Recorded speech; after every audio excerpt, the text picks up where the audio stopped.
गुड्डू कब मरेगा, एक दुख भरी कहानी।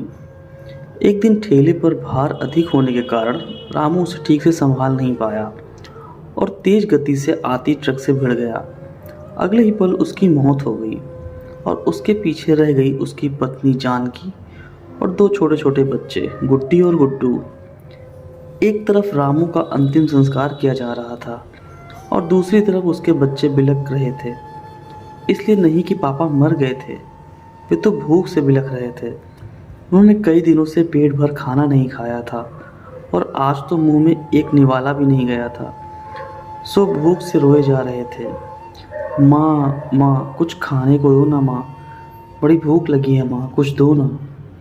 कोई पत्थर दिल भी इस दृश्य को देखकर पसीज जाता। पड़ोसियों को भी दया आ गई, अगल बगल से खाना आ गया। बड़े दिनों बाद आज गुड्डी और गुड्डू पेट भर के खाना खा रहे थे। अजीब विरोधाभास था।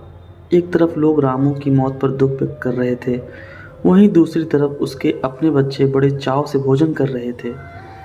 जानकी ने अगले कुछ दिन इसी तरह से उधार लेकर और इधर उधर से मांग कर अपना और बच्चों का पेट पाला।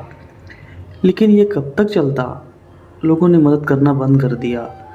जानकी पागलों की तरह काम खोजने लगी, लेकिन तमाम कोशिशों के बावजूद भी किसी ने उसे काम नहीं दिया। जब थक हार कर घर लौटी तो बच्चे उम्मीद से उसकी तरफ देखने लगे। गुड्डू तो तुतलाती आवाज़ में बोला, क्या लाई हो माँ, जल्दी से खिला दो, बड़ी भूख लगी है। माँ रो पड़ी और बच्चे समझ गए कि माँ के पास कुछ भी नहीं है। एक पल के लिए अजीब सा सन्नाटा पसर गया। फिर गुड्डी बोली, माँ ये गुड्डू कब मरेगा? पागल हो गई है, ऐसा क्यों बोल रही है? माँ ने डांटते हुए बोला, माँ जब पापा मरे थे तो उस दिन हम लोगों को पेट भर खाना मिला था, गुड्डू मरेगा तो फिर खाना आएगा ना। गुड्डी की बात सुनकर माँ की आंखें फटी की फटी रह गईं। उसके पास गुड्डी की बात को कोई जवाब ना था।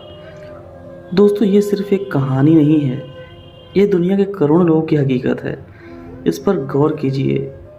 जिस खाने को हम थाली में ऐसे ही छोड़ देते हैं, उसकी कीमत को समझिए। बचपन में से हमें अन्न का आदर करना सिखाया जाता है, लेकिन चूंकि हमने कभी असल भूख नहीं देखी होती, इसलिए हम उसका आदर करना नहीं सीखते। एक दिन, बस एक दिन भूखा रहकर देखिए और आप करोड़ों लोगों का दर्द समझ जाएंगे।